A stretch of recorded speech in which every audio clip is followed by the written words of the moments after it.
হজে যাওয়ার জন্য রাস্তার দুই পাশে তিল গাছ চাষ করছে।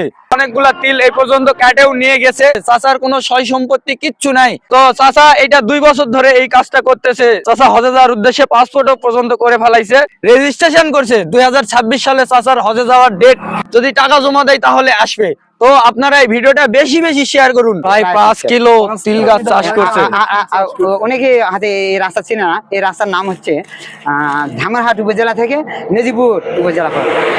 ধামরাহাট উপজেলা থেকে নজিপুর উপজেলা, নওগাঁ জেলার মধ্যে। আমার ছোটবেলাতে নিয়ত আছে আমি পূর্ণ হজ করি যেন আল্লাহ পাক আমার কবরই নেই।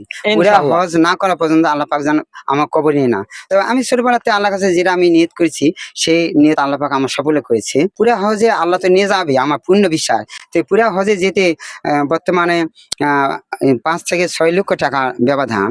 তো আমি তো গরিবের সন্তান, আমার সংসার থেকে 5 থেকে 6 লক্ষ টাকা বের করা একটু কষ্টের ব্যাপার। এই জন্য এই যে পাশে দেখা যাচ্ছে এগুলো তিলে গাছ, এই তিল চাষ করে তিল বিক্রি করে আমি নবীজি রোজা যাবো, পুরা হজ করবো। আমাদের পাশে গ্রামে এবং বিভিন্ন এলাকাতে বলছে যে তিল বিক্রি করে আবার কয় টাকা হবে তা তোমার পুরা হজ করতে তো 5 থেকে 6 লক্ষ টাকার ব্যবধান। আর তিল বিক্রি করে নাই কেউ বলে 50-60 হাজার বা 1 লাখ টাকা হবে। তো আমার টার্গেট যে কিছু কমের সাথে 1 লাখ টাকা হতে পারে। প্রায় 15 সাল থেকে আমি নবীজি রোজা যাওয়ার জন্য যা নামাজে ডোনামে কেঁদেছি। যে আব্বা আমা ইন্তেকালের পর যে চোখে কান্না আসে না, তার চেয়ে 1000 গুণ বেশি আমি কেঁদেছি। আমি যে আল্লাহর জমিনে যে দাঁড়িয়ে থাকবো এরকম আমার বাবার পক্ষে থেকে জমিনে দাঁড়িয়ে থাকার মতো আমি অর্ধেক জায়গা আমি পেইনি। আব্বা আমা ইন্তেকালের পর যা কেঁদেছি আমার বিশ্বাস যে আমি তার চেয়ে 1000 গুণ আমি বেশি কেঁদেছি। আমার দয়ার আল্লাহ কি পাওয়ার আশায় এবং আল্লাহ নবীকে পাওয়ার আশায়।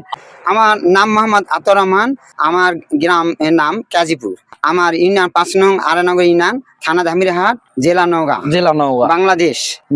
আমার অনেক দয়াশীল ব্যক্তি আছে, হয়তো আমার বিকাশ নাম্বার যদি আপনারা নিতে চান 01।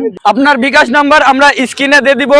আপনারা যে যেখান থেকে পারেন চাচাকে সহযোগিতা করবেন। ভালো কাজে সহযোগিতা করলে আল্লাহ তাআলা আপনাদের নেক ইচ্ছা নেক মাকসাদ সব কবুল করে নিবে। সহায়তা করেছে বা করবে এরকম আমি আপনাদের জন্য একমাত্র আল্লাহ নবীজি রোজা মাওলা অর্থাৎ মক্কা মদিনা ঘর ধরে আমি আপনাদের জন্য যেন দোয়া করতে পারি ইনশাআল্লাহ। আতোয়ার রহমান রাস্তার দুই পাশে চাচা দীর্ঘ 2 বছর ধরে তিল গাছ চাষ করতেছে। একটাই উদ্দেশ্য আল্লাহর কাবা ঘর তাওয়াফ করার, রাসূল সাল্লাল্লাহু আলাইহি ওয়াসাল্লামের রওজা মোবারক জিয়ারত করার। আল্লাহ যেন তাকে কবুল করে নেয়। আপনারা এই ভিডিওটা বেশি বেশি শেয়ার করবেন। চাচাকে নিয়ে আমরা বেশ কয়েকটা ভিডিও ছাড়বো। আপনারা প্রত্যেকটা ভিডিওতে বেশি বেশি শেয়ার করবেন, 100 কে 200 কে শেয়ার করবেন। এই ভিডিওগুলোর থেকে যত কামাই হবে, যত ইনকাম হবে, সম্পূর্ণ ইনকাম প্রমাণ স্বরূপ চাচার হাতে তুলে দেওয়া হবে হজে যাওয়ার উদ্দেশ্যে।